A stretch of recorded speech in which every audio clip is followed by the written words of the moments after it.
welcome to the Oxygen Addict Triathlon Podcast. We're brought to you every week by our sponsors, PrecisionHydration.com. Leaders in triathlete sweat testing and hydration with multi-strength electrolytes that match how you sweat. You can get 15% off with the code OxygenAddict15, and you can get an exclusive 20% off gift cards via the link in the show notes. And we're also brought to you by Team Oxygen Addict at team.oxygenaddict.com. Event-specific training plans, coaching guidance from Coach Rob Wilby and supportive teammates in a private Facebook group. And fueledbycake.com. It returns, my charity cake recipe book featuring Vicky Holland, Emma Pooley, Chrissy Wellington and loads more, and it's only £10. And our patrons, who support the show with a monthly donation. Cool stuff, and welcome to the show. It's the 20th of November somehow. How the heck has that happened, Helen? How's it the 20th of November already? Don't. Time flies by, doesn't it? The days go slow and the years go fast. It's whizzing. It's whizzing, Rob. It's honestly, we'll be talking about spring before we know it. Yeah, it is. Kind of. It's only, well, what are we? Only sort of 4 weeks until the shortest day. That's good news, isn't it? Yes, that is the best news. There we go. I'm loving that. We've turned it on its head. Summer's coming, kids. Yeah, woo! There have been loads of beautiful sunsets recently. And it was nice this weekend. It was warm. I was out on the bike on Sunday, and it was. Actually, it wasn't warm. That's a lie. It was. No, I was going to say It was sunny at least. Yeah, beautiful. I forgot my hand warmers on Saturday and froze, and had to, get a hot chocolate, Rob, basically to keep me warm. And then Sunday, I had learned from my mistake, and I put my hand warmers in my gloves, and it was all toasty and lovely. Glad to hear it. I bailed after about 2.5 hours and went to see a friend for coffee on Sunday. I'm saying it'd been warm. I'm just remembering I wasn't warm at all. It was absolutely. I had ski gloves on, and I had 2 pairs of toe warmers on my shoes, and some of those Belgian socks over the top. I was freezing. No, just not good, honestly. And no, I haven't been out on my bike for a few weeks. That's bad, isn't it? Nah, it's okay. I've moved my legs, but yeah, you've had a busy year. You've earned a bit of downtime. Oh, I think so. It's I'm doing quite well at just I wouldn't even say it's not even training. I'm exercising, Rob, at the moment. I'm getting back into it, Hells. I've got the FTP test staring at me this week. I've had 3 turbo sessions now, and there's no way around it. I can't put it off any longer. Should I tell you? So we did one at Spin the other week with the Tri Club. Yeah. And oh my God, it's so much better doing it in a group. No, it probably isn't. Okay, from a coach's perspective, it's not. But not from a coach. I'm just thinking it's. I have to hide myself away in a dark room and do it on my own. I don't play well with others. But I can see how someone with your sunny disposition would. Yeah. It'd get the best out of you with other people around you. I have to crank up the Foo Fighters and just grit my teeth and close my eyes for 20 minutes. I don't think I'd be any company. No, I had put the playlist together, and I was just praying that there was no long silence at the beginning of a song or the end of a song. I had checked them all, just oh no, that one's fine. Yeah, and I think it just about did the trick. So everybody loved the 20-minute effort. Nice. It's good. Those little bikes have got power meters on now, isn't it? That's a real. Yeah, it's an unusually good thing to have on a spin bike type bike. So yeah, dead impressed. They're great. They're really, really cool. Anyway, Rob, we have a busy show this week because we are going to have another catch up with Nikki Bartlett, aren't we? We've got some results to bring you, and then our interview of the week this week is with none other than David McNamee, who finished 3rd at Kona this year, and it's great. It is a cracking interview. I listened to it on my bike ride on Sunday, and I've got to say, what a good guy he is. Isn't he brilliant? Oh, I really, really enjoyed it. I did say to him, I was like, yeah, I'll need about 35, 40 minutes of your time. And we carried on chatting for nearly an hour, Rob. Yeah, it's going to be a 2-parter. So this week and next week, we've got David McNamee for you. So great story of, new guy to Ironman racing, ends up on the podium at Kona over a few-year period, isn't it, really? So I think you did a great job of that interview. I've got to say, pat on the back for you. Oh, thank you. No, it was David. David was very happy to chat, so that was cool. And yeah, we enjoyed chatting a lot about Girona, and there's some real insights into his preparations for this year.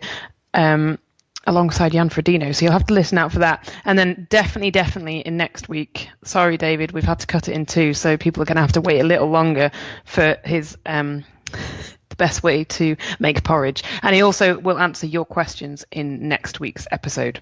I've got to say, Hells, I've never heard anybody so passionate about porridge. He's as passionate about porridge as you are about cake. And at the start of it, I was like, yeah, you know what? I'm just not that into porridge. And at the end of it, I was thinking, oh yeah, I'm going to go make some of this porridge. He's a porridge connoisseur. Correct. So you'll have to wait for next week. Next week for David McNamee's. For Fuel by Cake 3, if that ever happens, you've got to have his porridge in there. Oh, that's really not a cake though, Rob. No, well... That's really not a cake. It would have to be called something very different. Well... Definitely not cake.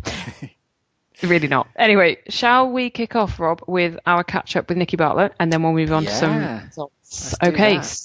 So we said when we had her on in the run up to Kona, and obviously Nikki was our first ever interviewee, that it would be good to check in pretty regularly with her and hear about life as a pro.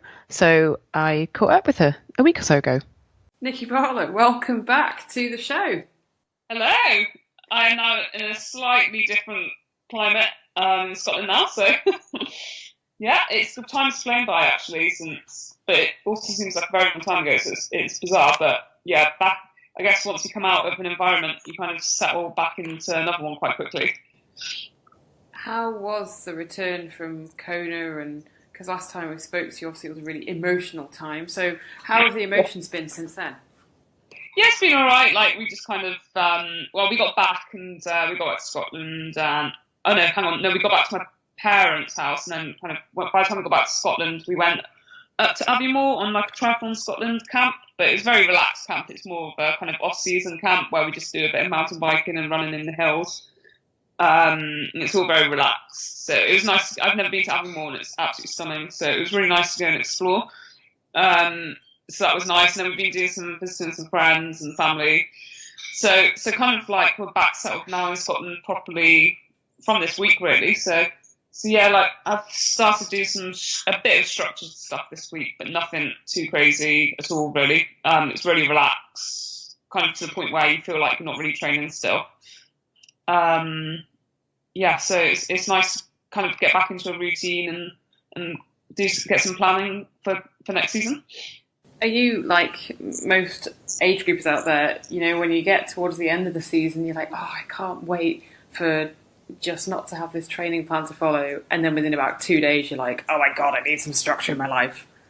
I know, yeah, it is a bit weird. And that's why we done some planning of, you know, seeing some people who, you know, you just don't get to spend proper time with. Like, we went back down to Bex's parents, and usually, to be honest, they just socialise all day, and I train all day, and then I see them at night, and I'm so tired from training I don't really function properly.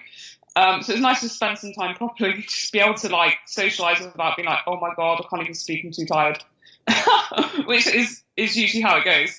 So it's nice to see people and kind of just go and explore and do new things. And in the in-seat, I'm really clumsy. Like, I'll literally trip over nothing. I'll be running along the path and I'll literally trip over. So I'm generally not advised to go out on like trail runs and kind of rocky runs or mountain biking in the season, because 9 times out of 10 I'll probably fall over. So it's nice to kind of go do all that stuff, and Scotland has absolutely epic views, so it's really nice to go and explore some places where we went and did this amazing walk, which was like 15-minute drive from our house, and we've never been there, and it was just like breathtaking.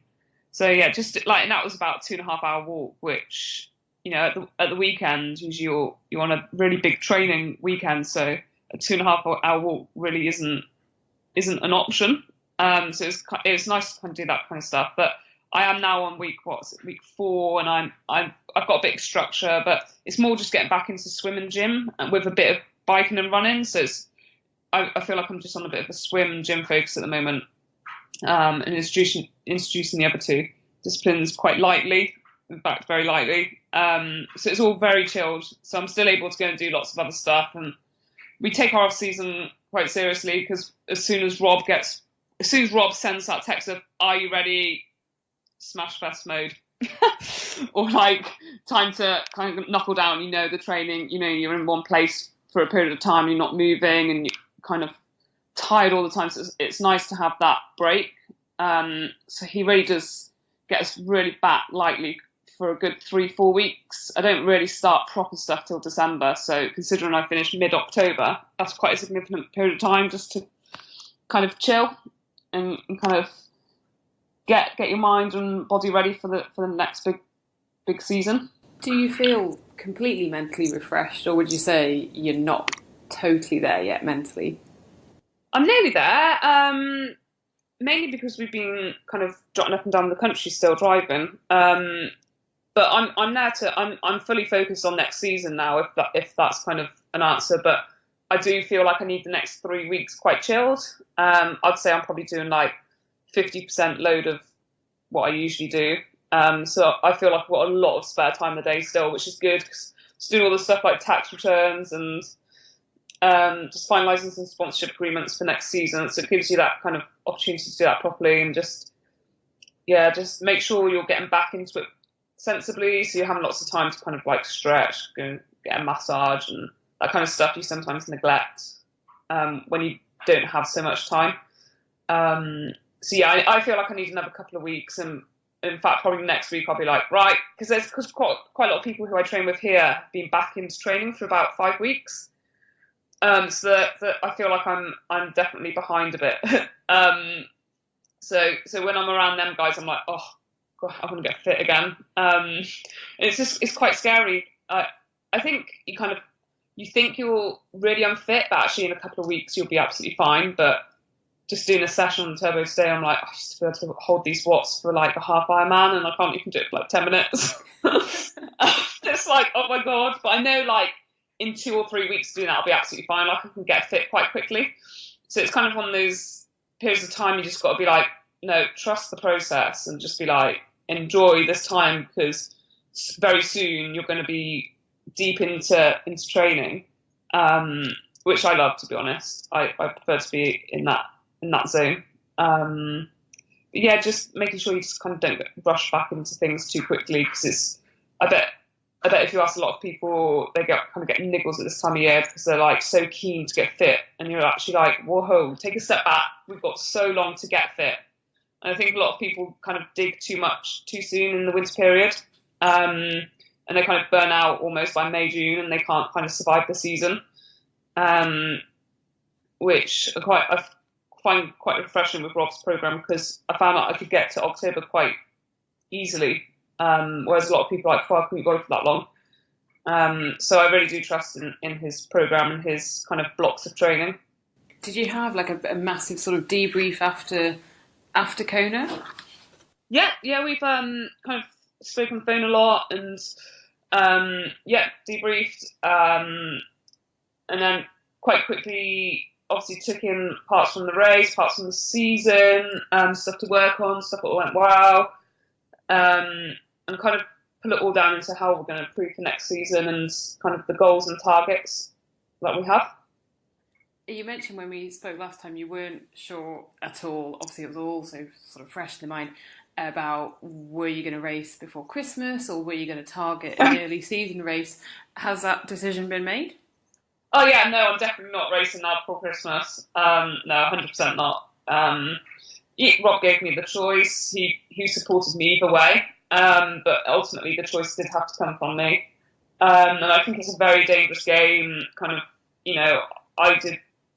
that's probably one of the, in fact, is the biggest hole I've ever dug myself into at Kona.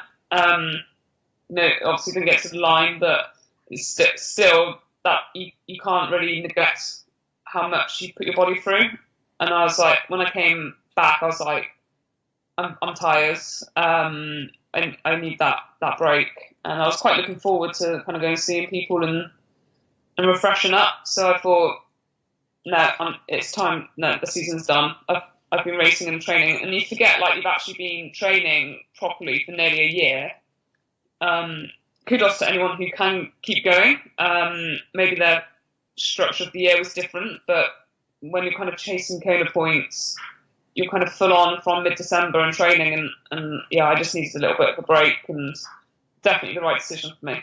I guess this is the kind of time whereby, teams are being developed and bike sponsors are looking at which athletes they want to bring on board, or athletes are pestering bike sponsors, hey, consider me.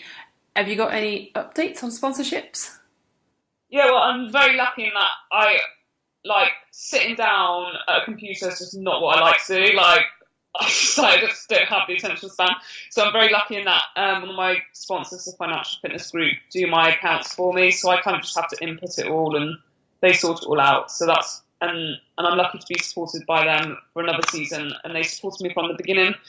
And the people who support you from the beginning, and at the moment, when you're really starting out into the pro life, I'll never forget their support, and you're amazing. I've just been supported by Cliff Bar, which is brilliant.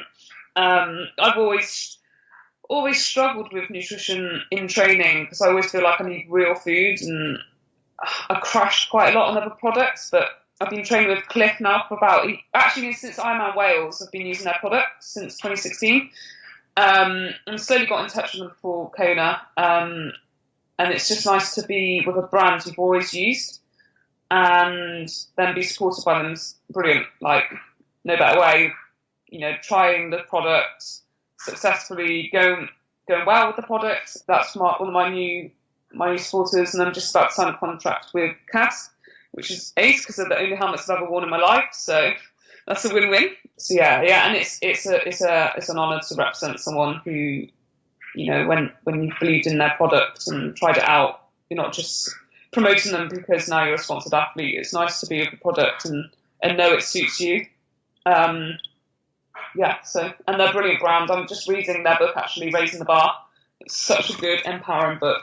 I really recommend it. It's not just about Cliff Bar. It's, you can relate it to the business world and kind of yourself as a professional athlete as well. It's a great book, and I'm got a really bad attention span, so I'm already well into the book, and I only started it yesterday, so it's got to be good. I was going to say, are you much of a reader, Nikki? No, I just don't read at all. I can't sit down for this is my problem when I'm in training, is I have to really structure and recovery. I am sitting on my bum from this time to this time, otherwise I just won't do it. I'll be like, right, I'm going to walk the dog or go and do some clean around the house. I have to make sure I structure in, okay, ass on seat time. Otherwise, I'm bad at that. I'm too high for my own good. And DIY, is that still on the cards? Are you doing a bit of DIY at the moment? Yeah, doing some DIY in kind of in store cupboards. We've got a lot of kit, which is at the moment kind of placed in wardrobes out of the way. I'm quite OCD, and I like things away. I don't like anything out on show. Quite a bit of a clean freak like that. So we need to do some shelves and have everything in place. Are you? Have you honed the technique yet of putting a shelf up? Are you like a shelf? No, I probably Bex doesn't really trust me on any DIY stuff. In fact, when we bought the flat in March, so we're doing it up all through race season. And I don't think she really trusts me on much of the stuff. In fact, I was like the person who did the first layer of paint.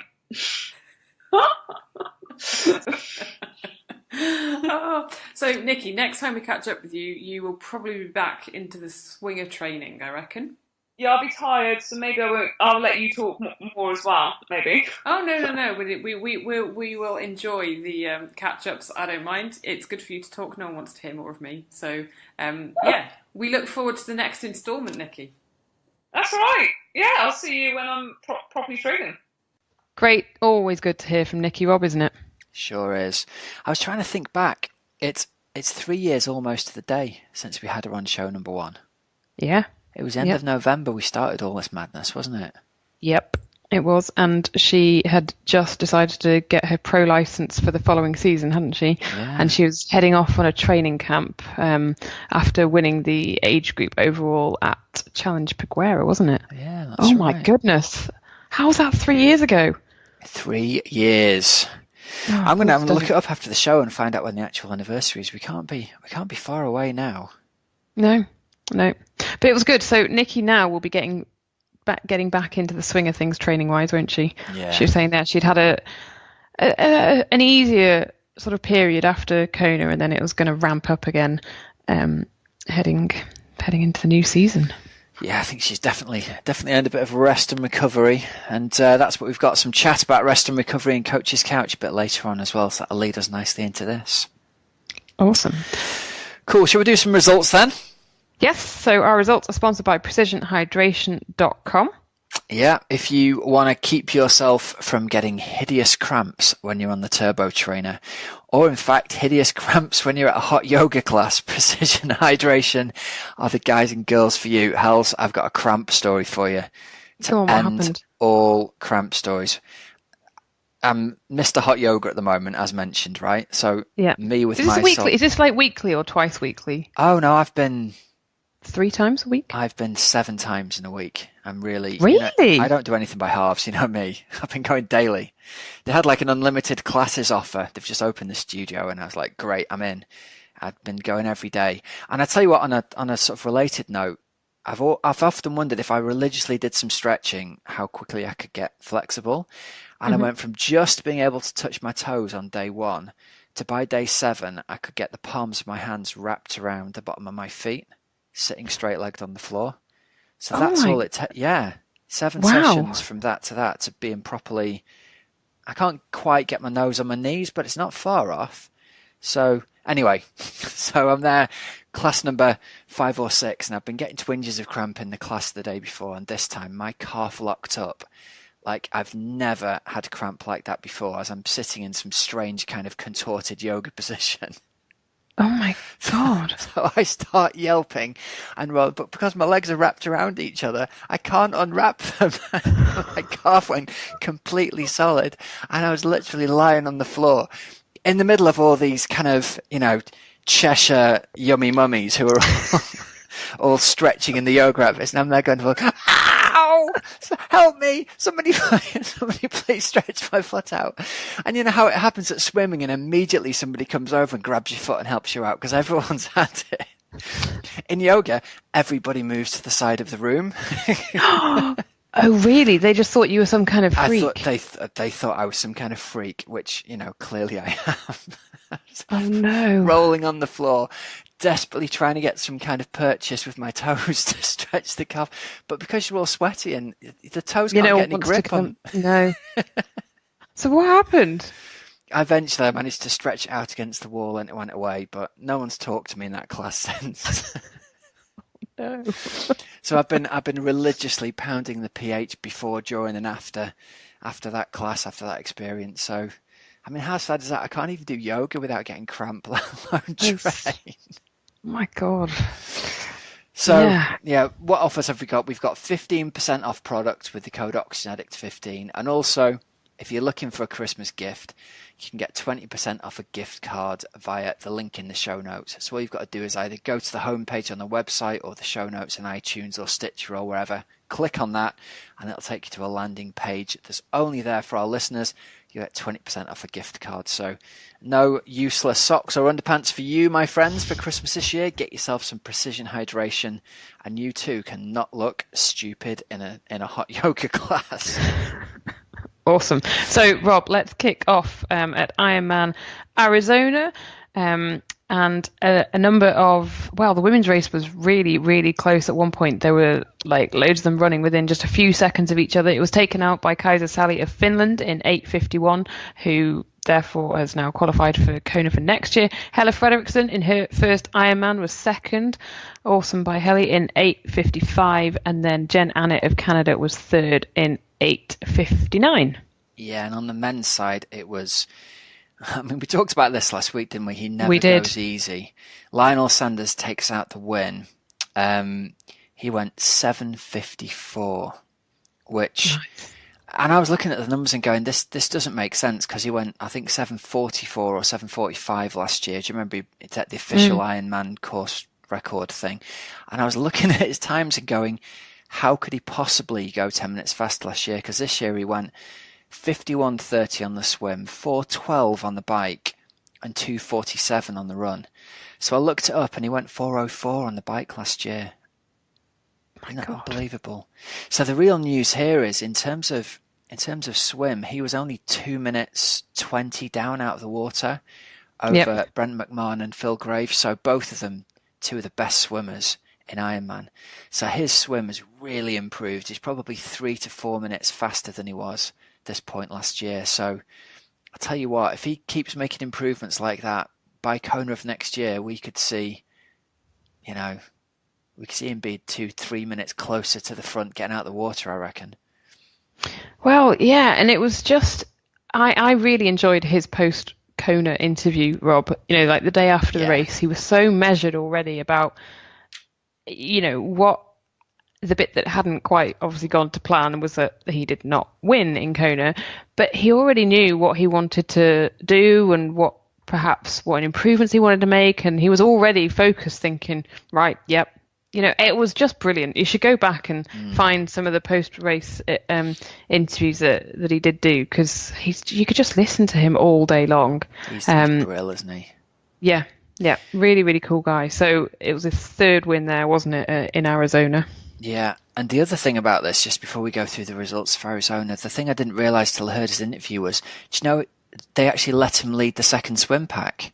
So he got on the hip and then the heels of who did he say he was swimming with? Seb Kienle. Yeah. And then they let him lead the second swim pack, and he was going, I think this is a mistake, boys. Someone else should be taking this on. So it'd be interesting if next year the split is slightly different and there's someone pulling or pushing that second swim pack. It's an interesting one. Anyway, results from Arizona then. Lionel Sanders takes it out in 7:54. Brent McMahon in second in 8:07, and Jeremy Jerkowitz from France in 8:15.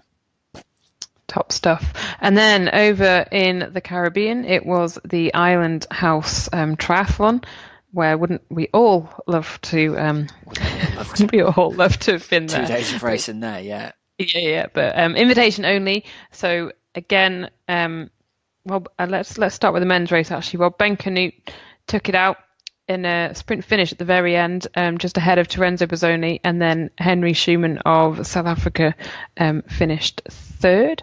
And then in the women's race, Flora Duffy continued her incredible year, taking the overall win ahead of Katie Zaveras and Harley Lawrence. Yeah, nice little payday as well. 60 grand for the win, 45 for second, and 30 for third. So it's a significant chunk of money, more than you'd get for winning an Ironman, that, isn't it? Yeah, totally. And no offence, but it's not like you're racing round, I don't know, London Docks or Salford Quays or something. Yeah, plus it was, 2 hours and 20 of racing overall. So, good payday. It's good. It's good to see. Good to see them getting some paydays like that, I think. I think so, and it's good to see a few different distances combining together as well. Yeah. So some of the people more from the ITU and racing against, more of like the Ironman type athletes. Yeah. And then as well, we also had results from Laguna Phuket Triathlon down in Thailand, with wins for Michael Raylert and Amelia Rose Watkinson. Correct, with our one to watch Imogen Simmons again on the podium in Asia. Second, Rob. Yeah, so Imogen in second and Yvonne van Vlerken in third. In the men's race, it was Anthony Costas in second and Mitchell Robbins in third. Do you know they used to get an elephant to take them down the finishing line in that race? Used to have that little baby elephant run next to him. How would you feel about that? I thought it was awesome. I think in the days of health and safety, maybe you'd have a difficult risk assessment to fill out. I'd probably just be scared. I'm scared of most things, so I'm not quite sure how I'd feel about an elephant right next to me. Yeah, I know what you're saying. Yeah, I'm just daft. Anyway, right, Rob, before we hear from David McNamee, let's do a bit of Coach's Couch, which is sponsored by Team Oxygen Addict. Yeah, so if you want a bit of a sample of Team Oxygen Addict training, you can download a free 2-week sample training plan or get a 4-week sample plan for $5. Just email help@oxygenaddict.com for details. And it's not really a question this week, but it's something that came up in the Facebook group and we referred to it earlier, Hells. It's about the importance of rest and recovery. So one of our athletes has written, all my sessions have been done this week, but I'm feeling really tired. It's a combination of long work hours and a lack of sleep. I'm thinking I might take an extra rest day next week. What do you think? And I think the reason I bring this up is I think the tone of it speaks to a certain mindset of triathletes, which is, I've prioritized getting my training done on top of all this long work hours and on top of the lack of sleep, and I've got it done, but I'm completely whipped. And I mean, we've talked about I've done this that many a lot. times. I've done it many times, haven't I? Yep. And I think probably everyone listening is nodding their head and going, yeah. Yep. And it's guilty. and as often was our coaching calls, it's the coach's job to sometimes push an athlete on, but not as often as people think. Actually, it's very often the job to say no, or to say, do you know what?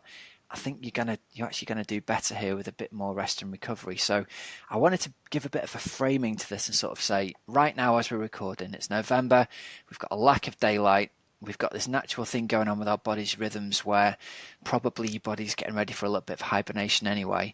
And the key thing to remember is that recovery from training, that only happens when you get rest, and the gains from training only happen because you recover. So this whole theory of sort of supercompensation or hypercompensation, your fitness increases or your FTP increases or your speed increases, it's only going to do that as a consequence of training if your body gets that rest and recovery period to do it in. So if you never suitably rest and recover, really a lot of the training that you're doing is getting wasted. So give yourself that permission to have a little bit of extra rest. And a couple of tips I came up with here is, especially if you're feeling super overtired like this, check you're getting enough calories, and even check you're getting enough protein after your training session, because that can be a big help in sort of recovering and bouncing back after a session, even something as simple as chocolate milk. My old coach used to say the biggest performance enhancing drug you can have is an extra hour in bed every night. But it's so hard to do that, isn't it, when you want to sit up in bed and read slow twitch articles on your phone. So decide to go into bed at 10 instead of 11 and just go and do it one night of the week, and you're really going to get a benefit from that. And the other thing I wanted to point out was that often we do recovery sessions, but these only work if you end up more recovered at the end of the recovery session than when you start. And often what I see is athletes starting a recovery session, say they're spinning on the bike in the little ring and they're doing 45% of FTP, which is perfect. The muscles are going to get some extra blood flow and they're going to aid recovery with that. But then as they start to recover and they start to not feel sore, they start to think, well, I could turn this into a zone 2 aerobic session and push 70% of FTP and that'll get me more training. No, don't do that. Stick with the purpose of the session that you've got. The recovery swim's there for a free massage. It's not there to whip out a couple of quick 25s at the end of it. And I'm only saying this because it's things that I've done myself, So I understand the mindset. Give yourself permission to just do that recovery session as it's written. You're not cheating. You're not being slack. You're actually giving yourself a performance-enhancing drug. Think of that extra hour in bed as coming in a jiffy bag, all right? And that's how useful it's going to be. So yeah, that's the thing. Get the extra recovery when you need it, and that's going to allow you to train a little bit harder when you need to do that. And Rob, talking of recovery, that is the thing that so many of the athletes that we have on this podcast talk about. And Tom Bishop, what made the difference between a mediocre couple of seasons and a really good season? He got better at understanding the recovery side of things. Totally. The David McNamee interview we're about to hear, I don't know whether it'll be in this week's or next week's chunk, but he talks about not getting out of bed, doesn't he? We don't train before. Next week, yeah. Yeah, we don't. Yeah. We give ourselves that time in bed. We make sure we have that rest and recovery period, mentally even, to unwind. So, yeah, dead important. Give yourself permission to rest and recover, everybody. Top stuff. So, Rob, why don't we go straight into this week's interview of the week, which is with Mr. David McNamee. David McNamee, hello, and welcome to the Oxygen Addict Triathlon Podcast. Thank you very much. I should say gracias for your time. Muchas gracias. Thank you. Yeah, thank you for the invite to come on and to speak to you. It's a good opportunity. Great. I did try to get you on a while ago, and you said, Helen, I'm going to be travelling after Kona for a little while. How were the travels around Hawaii? Oh, it was epic. It's like the third year I've been in Kona, but the last 2 years I've always sort of rushed back home. I don't really know why. But yeah, this year I was there with like a friend as well. So yeah, we sort of travelled around the island afterwards, and yeah, it's an epic island. You leave Kona and you're in Kona, it's like 30 odd degrees, humid, and then we drove up to the volcanoes, and all of a sudden it's like being in Scotland, it's freezing. So yeah, you're freezing cold. You've obviously got shorts and t-shirt because you went to Hawaii. So yeah, I spent a good 2 days freezing, but yeah, it was awesome. And during those few days, did you reflect a little bit on your podium there? I tried to, but it was still like I just didn't sleep much, and like you try and sort of reflect and stuff, but it doesn't really sink in. So yeah, I don't know. It took me like a good 3-4 weeks to really reflect back. Sort of, obviously it was like a great magical day for me, but you got so much adrenaline and stuff it's very difficult to think straight. Even for like 3 or 4 days afterwards, I still wasn't really. I hadn't sunk in yet. Just the adrenaline was just sort of like pumping through my body. I didn't really sleep. We went to the volcanoes, and I went for like an 18-kilometer hike 3 days after the race. I've never been able to walk like that after a race, never mind world champs. So yeah, it sort of took a lot longer than I thought to sink in, but yeah, it has now, and yeah, it's sort of definitely going down as the highlight of my career. Did it take so long to sink in because did you surprise yourself with that result? I knew I was in good shape sort of going in. Like, I'm fortunate enough that my training partners are sort of Jan and Nick Castelline. So when you're training with the defending champion day in, day out, you have a very good gauge of sort of how close you are to the podium. And I knew I was there or thereabouts, but it's Ironman in Kona, anything can happen. So to actually like deliver something, in my head I'd always thought about it, it's always been a big dream of me, but I'd never thought, well, what happens if I do it, and what happens once you cross the finish line? And that's why I think most sort of the post-finish line photos, I just looked like an idiot, just sort of standing and sort of gawping and not knowing what to do and what to say. It's just, yeah. I guess part of the, your mental preparation is you have to imagine the whole race, and I guess imagine yourself crossing the line, but you don't really kind of train yourself for the bit after that, do you? No, again, a strong part of preparation is mentally sort of going through the race, going through the swimming, going through the cycling, going through the running. And my head, countless times I've imagined myself crossing that finish line, sort of on a podium, but also winning the event. But you never take that one step past the finish line.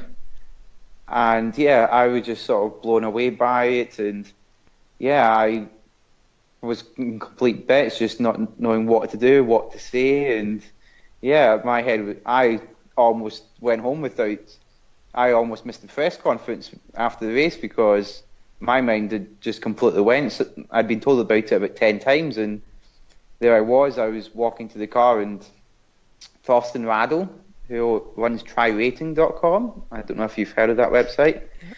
But yeah, he stopped me and he was like, David, where are you off to? And I was like, I'm going home. Me and my friend are going to go back, have some beers, relax. And he's like, you've got the press conference in an hour. I'm like, so I do. It's probably the 10th time I'd heard it. So if it wasn't been Thorsten, I'd have been sort of away and sort of back in my condo having some beers, and I'm sure I've been getting some very angry sort of phone calls from Ironman asking me why the third place finisher wasn't at the press conference. But it's just like, and then I lost my phone that day. I walked away with my GPS tracker and stuff. My head was just, it was crazy. Yeah, I was just, yeah, I don't know. So thankfully I got my phone back. I got my phone back like 6 hours later. But I got my phone back, and yeah, I think I still have some messages that I still have to get back to because I was blown away by just the sheer quantity of people that got in contact. Wow. Did you have a message from, I don't know, someone like your first coach?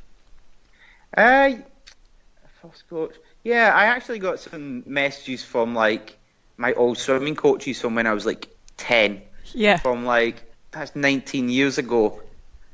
And yeah, that sort of means a lot. Like, people that you've not spoken to or seen or for like 10, 15 years sort of take that chance to sort of get back in contact with you and sort of say well done and congratulate you and stuff. And I suppose that's one of the things that sort of, it means a lot to you. It's just that those people that sort of clearly, after all this time, still care about what you're doing in the sporting world. It must have been, when you made that switch from ITU to longer distance, that must have been one hell of a gamble in a way.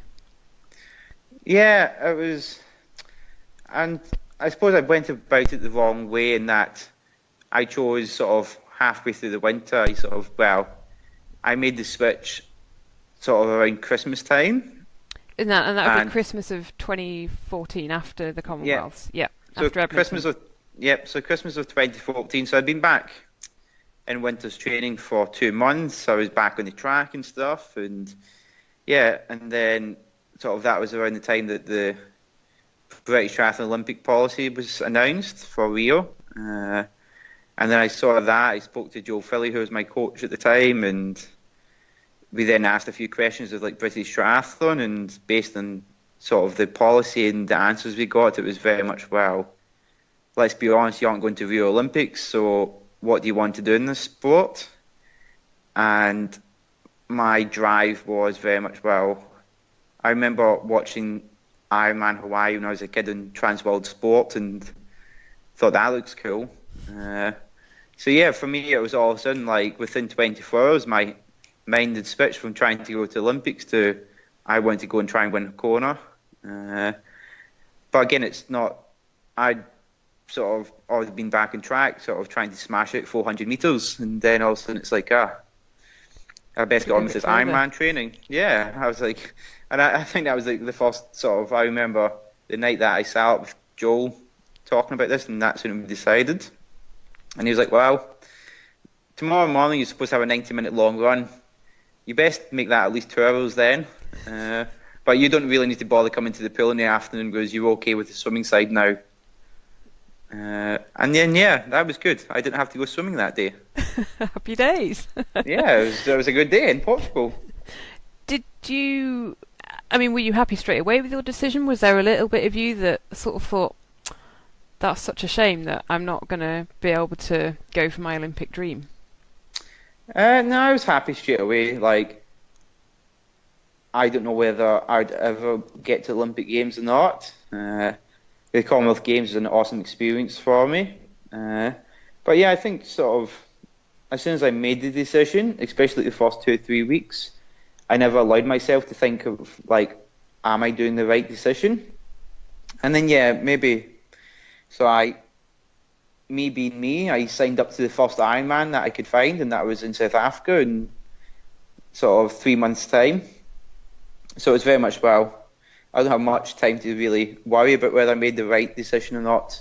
I've got an Ironman to try and complete in 3 months, and I've now been on a time trial bike.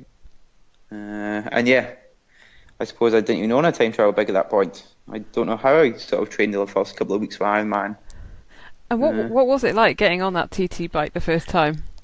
Well, again, because it was like midway through the winter, and in sport, sort of sponsorship deals and stuff were negotiated October, November time.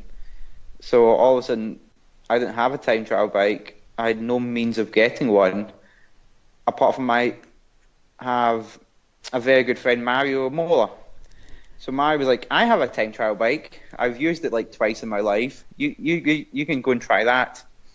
And I was like, me and Mario aren't the exact height, so that was like, okay, we'll try and figure something out.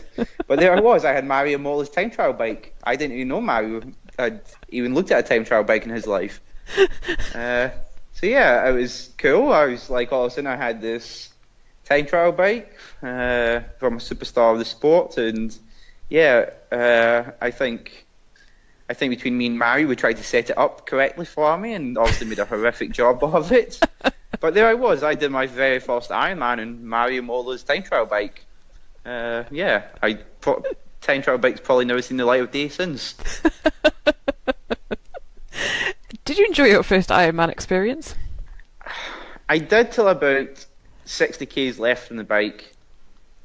I was Ironman South Africa. It's a great place to do any endurance sport in South Africa. They have so much passion for it. And yeah, I was really enjoying it till like 60 k's to go on the bike. And then all of a sudden, I blew up. And I think there was a group of like 8 of us. I think the last 60 k's I lost close to 15 minutes. And I remember getting to T2 and thought, I can't do this. Like, I can't do this. But and it's like this in every Ironman, you get into T2 and like the volunteers are so excited and so happy for you that for me, I can't just sit there feeling sorry for myself on a plastic chair, whilst these people are like so infectious. So like, I got out, I started running, I all of a sudden felt good again, and I ran the first 10k in 35 minutes. It was, I was passing people, and then, this feels good, this is good, and then I got to 30k's, and in 30k's I completely exploded again. But, there was a nice sort of hour 45 in that marathon that I was feeling good. And then the last 10k was truly a horrific experience, and I don't think I've been tested quite so much in my life of, no, Dave, you have to keep running. Don't walk. If you walk, you're going to walk all the way to the finish line. But thankfully, I kept running. I kept running very, very slow. But yeah, I crossed that finish line, and I think it was 7th or 8th, which, yeah, for me, my first Ironman I personally thought was a good result, and yeah. I think the big thing that I took away from it was that even though the race didn't go how I imagined it, in my head I was like, even though I had no idea what to expect, I was like, this will be good, It's 8 hours, I did a lot of training, like, I'll get off, I've got such a good 10k time compared to most people. I'll run like 2:40 for the marathon, and I will run myself into top 3, and I'll be good. I'll podium first at Ironman. And I was so far away. I think I was like 30 minutes away from the winner, which was Freddie Van Leerd. But the next day I woke up and I felt happy. I felt happy of what I'd done. And that's when I knew for sure that Ironman was going to be my future. That's awesome. So then you knew that decision had paid off. And what would you say, because then that same year you then did Ironman UK, didn't you? So I did Ironman UK. I did quite a lot of racing that year, but yeah, I did Ironman UK. By this point, I'd returned the time trial bike to Mario. I said, Mario, it's awesome, but we're different heights, and this just is never going to work. So I went out and bought. Thankfully, one of the local shops sort of let me buy a bike at a very good price. So I went out and bought a bike that actually fitted me. I went and actually got a proper bike fit on it as well, which helped massively. And then, did you actually think, it can be comfortable? Yeah, it was a lot more comfortable. If you've got a bike that actually fits you, it's magic. Yeah. So yeah, it was all of a sudden I improved remarkably just by getting a new bike. But yeah, I did Ironman UK. I won Ironman UK, which was, it's still my only Ironman victory. And to win such a big event at the first time in your home country yeah, it was special. Such a brutal course, but special. Yeah, I agree with you on that one. It is brutal, very very brutal. Fraser Cartmel that day he was racing as well, wasn't he? Yeah, and he was an animal that day on the bike, like an absolute animal. Because again, he was in South Africa with me in March, and as bad as I rode, he rode even worse. And we got to Ironman UK, and I was like, okay, well, I know Fraser very well. I've known Fraser for like 12 years of my life. He's a great friend, and I was like, okay, well, I know I'll be able to sort of ride with Fraser. I know Fraser knows this course. He's always good in UK sort of circuits, sort of the hard bike courses suit him. But I had confidence that I'd be able to ride with them. And I did for 120 kilometres again. But then in the last 60 kilometres, it was all of a sudden like, he was like, okay, we're done playing games here. I'm off to show you what Ironman biking's really about. And again, he just left me. And again, like I crawled into transition a good 5 minutes down. And I was like, oh God, what are these guys doing on the bike? Like, this is incredible. Like, yeah. But yeah, thankfully again, you get into T2, the volunteers are there, they're super happy. Especially I was still in second place, and in my head I'm like, oh God, I don't want to leave this tent. Especially they were bringing me cocoa over and stuff. I was like, I could sit here and drink Coke for the next 20 minutes. But then they're sort of cheering for you to get out of the tent, and you're like, you feel obliged that you have to leave the tent. And I'm like, yeah. But it's so nice here, it's comfortable, you sort of food, you got drinks. I was like, I was enjoying myself. I didn't want to go. But yeah, I got out, and thankfully I found the run legs, and this time I never fell apart, and yeah, it was a great battle that day actually with Fraser, because me and him, I think some of the best battles you have is when it's just like one versus one other person, and with me and Fraser it was very much from I think 10-15 kilometres into the bike. It was just me and Fraser racing each other. Obviously, Joe Skipper came through and finished strong at the end, but for 15Ks onwards, my only competition was Fraser in my head. And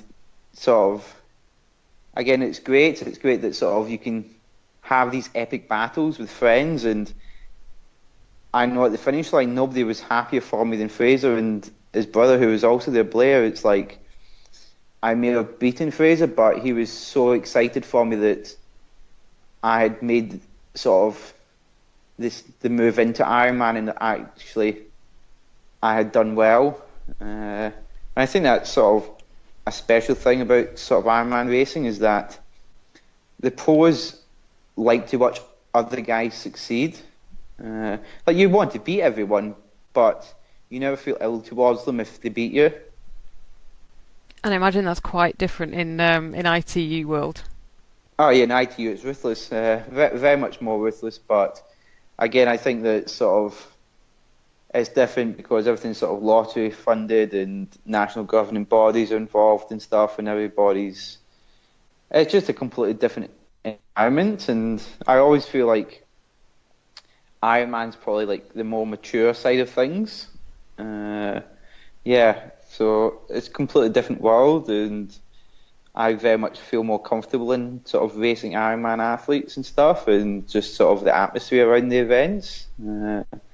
Like, for me, it's incredible that in Kona, Jan obviously was having the worst day of his triathlon career, probably. He was at that race in the best Ironman shape he's ever been in, and then to pinch a nerve during the run, but then to I'm here, I have to show this event respect, and my fellow athletes respect, I'm going to finish this. But for him to keep on going with the way he does was obviously a great thing for the sport. But also with 5Ks to go in the run, the out and back nature of the course, I see him, and he's going like crazy for me. He is like my biggest fan, like screaming and cheering me on and telling me that I better get my ass in the podium. It wasn't a case of you could be in the podium, because by this point I was still fourth. And he was very much, that is your podium up there. And just pointing to Sebastian, you get on that podium. And like, you don't argue with Jan Frodeno. Like, so that was the real reason I got on the podium, was like I'd been told that day. But yeah, just to have that sort of that friendship within the sport and stuff, and respect for fellow athletes, even when yourself are having like an awful day in the sport, is, yeah, it's a cool thing to be part of. You mentioned Jan Frodeno there, and the influence that he had on you to get on that podium. How did your friendship with him come about? So I moved to Girona to sort of be based out here most of the year, like 2 years ago. And before that, I'd been in Banyoles, which is very close by, for some summers and stuff. But I decided to sort of move to Girona full time. Sort of, I love the area. And Jan had been training in Girona a little bit on and off as well. But then sort of the same time I moved, he'd also sort of decided, well, this is going to be his main base for like 6-7 months of the year. So yeah, I knew Jan a little bit from ITU, but just sort of like the friendly hello, sort of smile at each other sort of thing. To be honest, he probably thought it was a bit weird. I sort of probably smiled at him a bit too much. It's like, it's Jan Frodeno. It's Jan Frodeno. He's Olympic champion. Look at me. But no, we sort of got chatting sort of one morning, and sort of we bumped into each other at the swimming pool. I think Nick was there too. And we got chatting, and he sort of invited me to sort of start swimming with them in the morning, and that's how it sort of developed. So last year I swam with him and Nick sort of during the summer and stuff, and we developed a good friendship, and yeah, just sort of going ever since. So again, he was in Australia for last winter, but he came back in February, March time, and again we picked up where we left off, swimming together, and then sort of as the months went on, I started sort of cycling and running with those guys, and then all of a sudden from like maybe April, May onwards, I was basically just following their program and stuff, and sort of Jan was sort of mentoring / coaching me at times, sort of through his coach Dan. So yeah, I suppose, yeah, sort of it's cool to have a mentor sort of like Jan, and yeah, it's sort of, yeah, it's funny, like, because like Dan, it's very confusing, Dan, Jan. But Dan Lorang, Jan's coach, was like, so he would send Jan the program and stuff, but then all of a sudden, like, Jan would sort of screenshot me things like, this is what we get up to tomorrow. I think you should do this. And so would screenshot me the program, and I'm like, this is, Jan Frodeno screenshotted me his training programs. Wow. So yeah, so that's how it got about. We sort of, I think from May onwards, I did every single session with him and Nick, which obviously sort of I benefited from massively. They're great athletes to be around, sort of to have the defending world champion, to have the guy that won Ironman Switzerland to train alongside, and just to have that, like, ultimately we three came together because we sort of like each other. It's not a forced thing. So that's cool. It's cool to train with two friends every day, and it's just a massive benefit that they happen to be two of the best athletes in the world. That is awesome. And what would you say is the biggest thing that you have learned from Jan? I'd say it's making sure you take the time to like recover. I think as an athlete, I've always been slightly insecure with my training, in that if I'm not tired every day, then I'm just not trying hard enough. And with working with Jan, it was very much, no, there's days where you try hard. There's days where you try very hard. But then there's also days where you relax and you absorb that workload. And I think that was a big thing. I think in the past I'd always trained well, but I'd get to the point where I became too tired and my performance would suffer. But you sort of bury your head a little bit and you're like, no, it'll be fine. I'll do 2 more hard weeks of training and then I'll taper and I'll be good. And I always perform well, but I managed to lift it up a level this year by just learning to relax and recover a little bit, especially sort of towards races. I think a lot of people panic before races, but having Jan sort of helping me out sort of gave me the confidence that actually no, it's time to recover. I remember 3 weeks before Kona, it was the Sunday, so like 2 weeks and 6 days before Kona. We'd had a very hard weekend and we were finishing our last hard run session. And at the time, like, I don't know what's coming the next week because, again, Jan screenshots me like some training programs a few days in advance. But Jan sort of turns around to me at the end and he just shakes my hand and goes, David, that's you done. Like, you're not going to get any fitter. The only thing you can do is mess up next week by doing too hard. He's like, you just need to recover and you'll be good to go. So for me, that gave me massive confidence, especially like the next day Jan flew to Hawaii with Nick and I was still around in Jonah for 5 days. And I know if Jan hadn't said that to me, for sure I would have spent the next 4 or 5 days trying to cram in as much as possible before I jumped on the flight. And I'd have probably turned up in Hawaii. Sort of, I'd have performed well, but probably wouldn't have been on the podium. That is so interesting. Does he know that?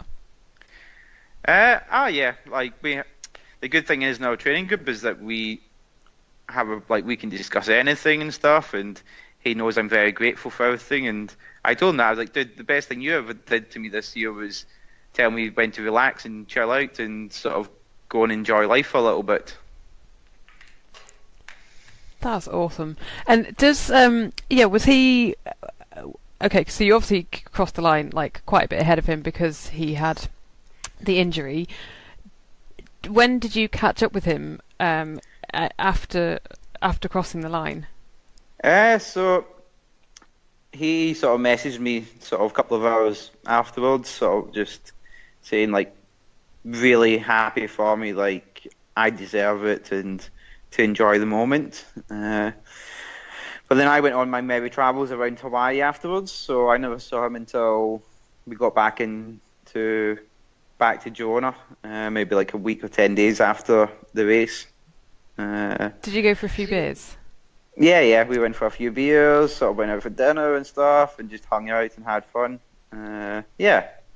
It's been very nice and relaxed since Hawaii, so now it's good. He's a German, but he's got a very good personality. And the good news is there will be more from David next week because we just carried on chatting. He's a good guy. We just carried on chatting. Such an incredible insight, Rob, into I borrowed a bike. That switch from I'm going to need a time trial bike. Has anyone got one I can borrow? The importance of a bike fit. I tell you what, it really underlines, doesn't it, how even at the very top level. I mean, we were there at the roadside watching David race in, was it 20? In Bolton. 2015. Yep, 2015. Yep. And he just looked completely dominant. And you realise, like in his head, he thinks he's been absolutely taken to cleaners by Fraser Cartmel in the last 60k of the bike. Now, that wasn't Fraser's take on it at all when we interviewed him at the finish. He was running scared the whole way. But yeah, dead interesting. And amazing that you can do your first Ironman just on a borrowed bike, even at the very top level, isn't it? Yeah. Oh, there's so much that you can take from that interview. So hopefully you enjoyed it and you'll be able to listen to part 2 next week. Yes, indeedly doodly. All right, Hells, what have you got going on this weekend? You got much coming up? This weekend, Rob, yes. I had to think then what's happening. Right, marshalling at a race on Saturday morning. It's our club Christmas do / Christmas 10K, isn't it? So I'm marshalling there. I have started shuffling a little bit, so this is good. And then as in, you started running Sunday. a bit? Yeah, a little bit of, brilliant. How's it feel? fine. Awesome. So I think, the rest has done it good. And then Sunday I That's great am, what am I doing? Coaching on Sunday morning. So I'm crossing my fingers that we're going to get some good weather. Have you seen the forecast? Well, Saturday looks like it's going to throw it down, but I'm really Doesn't hoping it? Sunday might be all right. Yeah. I might be wrong, but I'm hoping that big rainstorm comes through Saturday afternoon and misses both of us. that would be Fingers delightful, crossed wouldn't for it? that. Yeah, wouldn't it just? Yeah, that would be absolutely delightful. And Rob, I want to know what you're up to, and then there's a couple of bits of news that I can bring you as well. What have I got going on? Same thing, organising the 10K on Saturday, going to see a pal on Sunday. I got a new bike on the way, actually. Excitingly. Really? Exciting new bike What have you gone news. for? What have you gone for? It's going to be a custom build. Oh, what kind? I've bought a stock Cervelo P2, stripping it down, and I've got all the fancy bits I ever wanted to put onto it. Really? Yeah. It's the Christmas bonus. Oh, wow. Yeah. So when's that likely to be coming your way? Or do you get it this weekend and then you're doing all the bits and bobs to it? It's meant to be arriving tomorrow, fingers crossed, as we talk. So, yeah. So what are you going to do to it? Exciting times. I'm going to take Is this like being a boy racer? That's exactly with, what it's like. Flashing Yeah. lights and stuff, but the bike equivalent. I'm going to get like LED strips underneath it, like those kids in the Fast and the Furious. That's exactly what I'm going to do. No, it's going to have all new bits put on it. Wow. Well, that's very exciting. It is. I know that's not your thing, but it is for me, Hells. No. I think Can't wait to get the torque wrenches out. Great. So does that mean then that you're going to be doing loads of bike mechanicking stuff on it? Yes, it does. Yeah. Oh, there you go. A little project. Watch this space for Rob's frustrated Di2 update next week. Wow. Interesting. Okay, well, we will listen out for that one. Rob, a few bits of news, and then I'm going to give you a bit of a Fueled by Cake update as well. Do it. Come on. I'm going to start with some, it's a get well soon news. James Kanama has had a crash, a bike crash. Horrible timing. Obviously, bike crash is never ever good at any time, but obviously his partner Jodie Kanama actually, they're like imminently about to become parents, aren't they? So he said, weird bike crash, lost bars, landed on them, pretty low speed, maybe took hand off to drink and hit a bump. Anyway, result is 5 double fractured ribs and a punctured lung. He said that last week's training goals was 3 to 5 hours of swimming, biking and running a day. This week's training goals, lift 3 plastic balls using inhalation force. I can only just do 2. Crikey. And he said, 5 days after his crash, he's finally moved out of intensive care and into the general ward, and he's feeling incredibly fragile. So a big get well soon to James Kanama. In happier news at the moment, it's congratulations to Meredith Kessler, who has given birth to her little boy Mac over the weekend. So that's cool. So hello world. Hello world. Hello Mac. So congratulations. And Rob, then the other little bit of news I was going to bring you was Fueled by Cake news. Go on. So it's finally out. It's here. It's here. It's available to buy at fueledbycake.com. And it's, my second charity recipe book. And all money this time is going to go to Young Epilepsy, a local hospice near me. And the third one is Melanoma UK. They all cost £10 per book. It's a no-brainer, Hells. It is absolutely a no-brainer. Sent from heaven. Can I tell you a secret? Yeah. I'm not proud of this. I have never baked a cake. I am a few months short of my 45th birthday and have never baked a cake of any description. Wow. Yet you appear in the book. I'm going to do it. Well, it says that Rob's Nan's Nan's date and walnut cake. Yeah, exactly. Yeah. It's not my recipe would say 1, go to shop. 2, buy cake. 3, eat cake. Oh, seriously, Rob, some of I've gotta these, get on okay. it. I'm going to start you off then on something really easy because some of them you do not even need an oven. That's not even cooking in my mind. That is simply mixing a few things. Hells, So before Christmas, I give you my guarantee. Before we have our Yep. Christmas break this year, Yep. I'm gonna bake a cake and give you Rob's made a cake update. Wow. Okay, I want you to do two things Yeah. before Christmas. So start off with one of them from the book, which is Heather's Raw Energy Balls. Heather's Raw Energy Balls, gotcha. Yeah, because you don't need to cook, so that's easy peasy. Oh, Yeah. like that. Then the second one, and we want photographic evidence of this, is I want you to bake your Nan's date and walnut cake. Ooh, okay. Yeah, that's a good challenge, isn't it? It is. It's an easy recipe, actually, that your Nan's one. Do you know, I don't think I can be the only man who'll be listening to this show who's intimidated by the thought of simply mixing ingredients in a bowl and putting it in the oven, which is essentially what baking must come down to, right? I'm guessing. I don't know, because I've never done it. All you need to be able to do is read. Can do that. And have the ingredients. I'm sure I can actually Yeah, do so you that go if I put shopping, my mind exactly. to You it, can yeah. read, so you can read what's on the list and then go and buy the ingredients. Correct, Yeah, well done. you're right, yeah. And then you need some scales. Hells, this is the new niche for you. Cake coaching. Cake Coach Murray. No, it's fine. Honestly, even there's one in there which is literally, it even does a handful of this and a handful of that. That's my kind of cooking.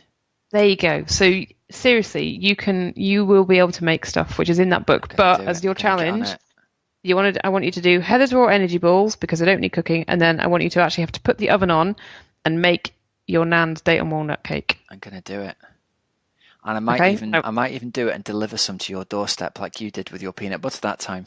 Yep, fine. Okay, I like this. Great, we struck a deal there. So I wanted to say thank you very much to everybody already who has ordered a copy. Robert's only been live already? for about a day, and oh my God, have my parents been busy? They've had.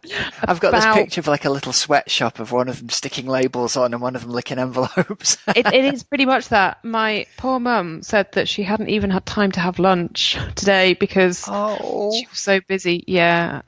So while I was, at work, my mum and dad are being total stars and they are being chief distributors. So they are the ones who are sending your books out and replying to emails. And yeah, they're being amazing. So far, Rob, just in one day already, they've had to put about 34 packages in the post. 340 quid for charity. So then, if I want to order a copy, what do I need to do, Helen? Go to fueledbycake.com and go to buy online. I can do that. Pay part with, if you want one book, it's £10 plus postage and packaging. And then, we'll get a book. I shouldn't say we. My lovely parentals will get a book in the post to you. Fan-dabby-dozy. Fueledbycake.com. £10. It's a no-brainer. Buy it for yourself for Christmas. All proceeds to charity. Love it. Correct. Awesome.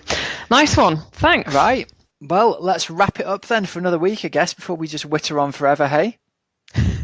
Probably Impossible. should. Impossible. So next week we'll have the second part of the brilliant David McNamee interview. We've been brought to you by our sponsors, precisionhydration.com, fueledbycake.com, team.oxygenaddict.com, and our patrons. So thanks very much for listening, everybody. And until next week, stay warm if you're getting out there in the cold.